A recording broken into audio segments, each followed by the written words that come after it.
and welcome back to my closet. Today you're going to be getting a taste of Adelaide doesn't have enough time to do a lot of research and scripting, so she's got to find a topic for a video that will not be quite as intensive as the ones that she is used to making. I don't know why I'm referring to myself in third person. It seemed like a good idea in the beginning, but it isn't. I don't have time to do a lot of research and scripting. I'm busy, I am exhausted. So I have had to find a different way of making a video, something that is a bit less intensive, so I can still get videos out on time. Well, sort of on time. I'm filming this, it's 2 days late. But that's what I'm doing. So I've actually been stockpiling videos that I've come across on YouTube for a while about the Victorian era, and they're called things like wacky things that happened in the Victorian era, or things that were normal in the Victorian era, and such and such. So I'm just going to play some of those and react to them, because I think there's going to be some misinformation in those that I would like to clear up. Now, what I'm anticipating is that there are going to be quite a few things that technically did happen. Like, I don't think that they're just going to flat out lie and make stuff up. I think that there are going to be a lot of things that technically did take place in the 19th century, but they're going to be portrayed as having been a lot more common than they actually were. I also think we're going to get some stuff that predates the Victorian era and some stuff that post-dates the Victorian era thrown in there as well. So without further ado, I say we just get going. We're going to start off with this video from Nutty History called Creepy Things That Were Normal in the Victorian Era. Downton Abbey, Sherlock Holmes. Alright, right off the bat, Downton Abbey starts in 1912. That is 11 years after the Victorian era ended. Jekyll and Hyde. The Victorian era continues to capture the popular imagination as a time of class, style, and top hats. But it turns out that the elegant, refined people driving their carriages through London's fog-filled cobblestone streets were a pretty creepy and morbid bunch. From posing with corpses to grinding up mummies for paint. Today on Nutty History, we're covering the creepiest things that were normal in the Victorian era. Alright, now talking about how these things were normal in the Victorian era lends credence to my theory that I think we're going to get a lot of stuff that did technically happen in the Victorian era, but it's going to be presented as having been a lot more normal than it actually was. Her Majesty Victoria, Queen of the United Kingdom of Great Britain and Ireland, Defender of the Faith, Empress of India. These titles belong to Queen Victoria from 1837 until her death in 1901. Queen Victoria was not proclaimed Empress of India until 1877. That was 40 years after she'd become queen. Now, England had had an interest in India since 1600, and it had been in control of India for a good 100 years prior to 1837, but she did not become Empress of India until 1877. She ruled for 64 years, longer than any monarch who came before her. Victoria's reign was a time of immense progress and innovation in science, medicine, legal reforms, literature, and popular culture. In many ways, the modern world began to take shape during this time. But because there were so many new inventions and developments, things we take for granted now took some pretty weird forms at first.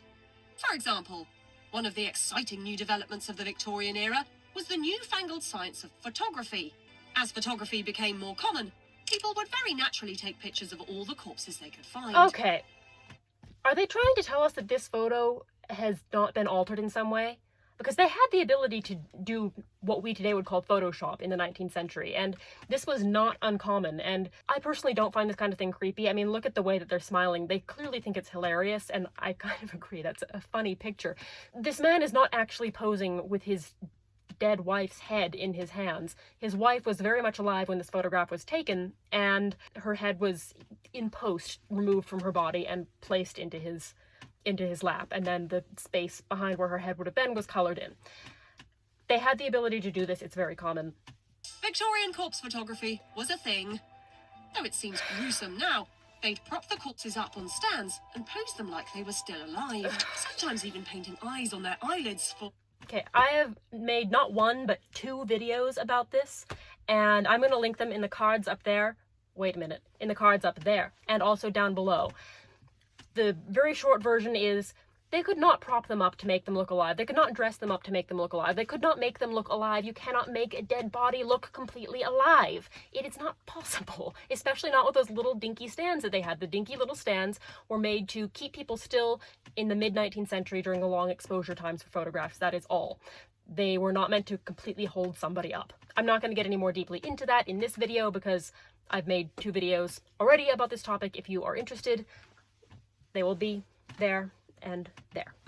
Death was everywhere in the Victorian era, and they were used to it. I would agree that death was everywhere in the Victorian era. I don't think that it's necessarily because people died more than we do now. I mean, yes, death rates, you were more likely to die in the 19th century than you are now. Medical technology and science was not as good as it is now.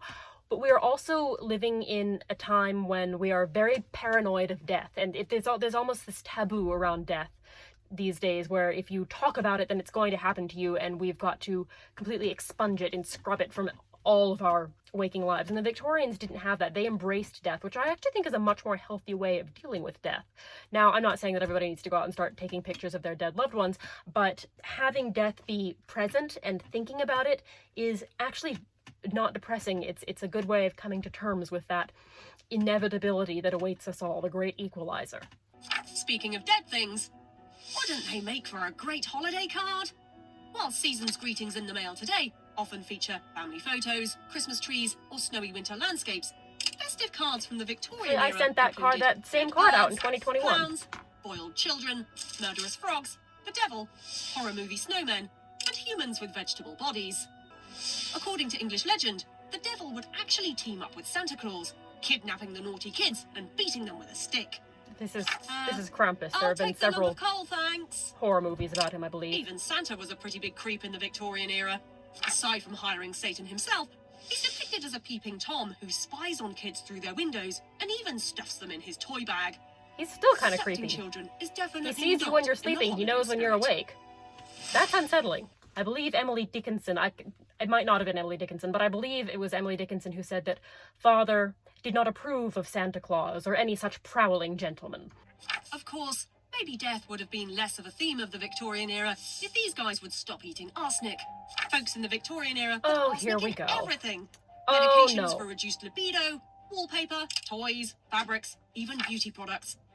Victorian beauty standards favoured women with deathly pale skin, and arsenic can cause pigment loss. You could go down to the store and buy a product called Dr. Rose's Arsenic Complexion Wafers. They were exactly what they sounded like. Little crunchy wafers filled with arsenic for people to nibble on, hoping to get that fresh corpse pallor. Yum! The wafers were advertised. All right, this is an example of one of those things that did technically happen in the 19th century, but is being blown way out of proportion. There were a lot of things with arsenic in them. I believe in this video they showed a pink dress that is supposedly made of arsenic. Arsenic creates a green dye. It's called Scheele's green or Paris green. So it's very unlikely that that pink dress that they showed had arsenic in it, but it was not in absolutely everything. And as far as arsenic fabric goes, if it's not actually touching your skin, like arsenic is only harmful if you ingest it. So that arsenic fabric would need to be touching your skin a lot in order to actually ingest it. And of course, in the 19th century, you're wearing a lot of undergarments, so it's highly unlikely that much of that arsenic fabric is actually going to be touching you. It will off-gas a little bit. I'm not saying you should go out and like paint your walls with arsenic and start wearing arsenic, but Victorian use of arsenic is being portrayed as being first much more prevalent than it actually was and much more dangerous. The arsenic wafers, again, were a real thing. Certainly not everybody was eating them. They knew that arsenic was harmful back then. Yes, some people did likely eat them. They were sold, but it's a stretch to say that everybody was eating them.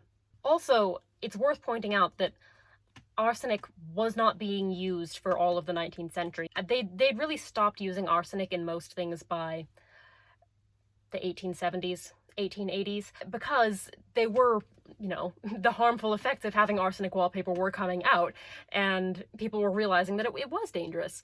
So they experimented with things. They did things. They learned that this is not safe, and then they stopped in much the same way that we try to do today. Now, of course, there were unscrupulous businessmen and what have you, but in general, they learned from their mistakes. And many of the things that you'll see described as being practices of the Victorian era were things that did happen in the Victorian era, but also ended in the Victorian era. Oh, here we go. Here we go. The weird obsession of Victorians with death and dying extended to those who had died thousands of years ago.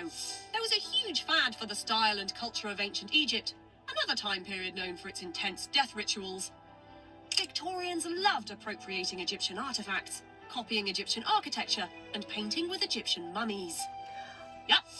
All right, so they're referring to Egyptomania, which actually took place a bit earlier. This is around the time of the Rape of Egypt, when the Rosetta Stone is found and translated. By the mid-19th century, Egypt had kind of gone a bit more out of fashion. There was still an academic interest in it, and it was still being, Egyptian motifs were still being used, but it wasn't the big thing that it had been. There was a bit of a resurgence in the 1890s, and then it came back with a passion in the 1920s because a lot of ancient Egyptian motifs happened to be very Art Deco, so it was kind of in keeping with the tastes that were already around. But Egyptomania was not an all-consuming passion for the Victorians. It's sort of like if in 150 years somebody were to make a video called Strange Things That Were Done in the 21st Century, and they were to talk about obsessions with Japanese culture as something that was pervasive in the 21st century. Well, no, that's not the case. There are some people in the 21st century who are obsessed with Japanese culture. Then there are those who are not obsessed with Japanese culture. It was the same with ancient Egypt back then. Videos like this do have a tendency to generalize, and I can see why they do that. They don't want to have to be constantly reminding everybody that, people are different, people are not a monolith. But it is worth pointing out that Egyptomania was not in fashion for the entirety of the Victorian era, and had actually kind of was going out of fashion by the time that the Victorian era had started, and that even when it was in fashion, not everybody was obsessed with it. They would grind up Egyptian mummies to make paint pigments, specifically the aptly named mummy brown. Victorians loved mummies. The well-to-do would host fancy cocktail parties where a mummy's bandages were unwrapped, and the Victorian art scene... Okay, mummy unwrapping parties. This is another thing that, yes, they happened. It was not something that would happen, every Saturday afternoon. It was an event. It was a big deal. It was not something that was an everyday occurrence. One could say that it was not normal. Mashed up mummy remains for paint. It was supposed to be a particularly good colour for painting tones on human faces. The practice eventually died, not because it was gross and disrespectful and weird, but because they were running low on mummies. There are, after Mummy brown paint made from mummies was still being manufactured significantly after the Victorian era. In fact, they didn't stop using actual mummies until 1964. My mother was 5 years old at that time. To quote Jeffrey Robertson Park, the managing director of Robertson Paint Company, "We might still have a few odd limbs lying around somewhere, but not enough to make any more paint." You might still find a tube of a colour called mummy brown at the art supply store, but nowadays it's made from synthetic pigments. This is probably for the best, as it means fewer ancient curses being unleashed by freshman art students.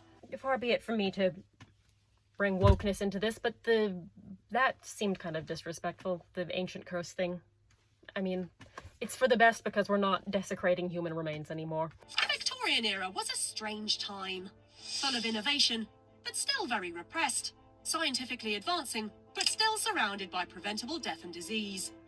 An exploding population that was fixated on its own mortality. Preventable death and disease In many ways, the technological advancements and cultural shifts of that time are mirrored by the ways the world is changing now. Of course, we're not obsessed with images and memories, right? We don't willingly put poison in our bodies just because we think it makes us look cool, right? Guys? Touché! I'm very pleased with the way that one ended. That's what I've been saying. I feel like I've been screaming that from the rooftops for ages, that yes, they had some kooky practices back then, but we're no better today.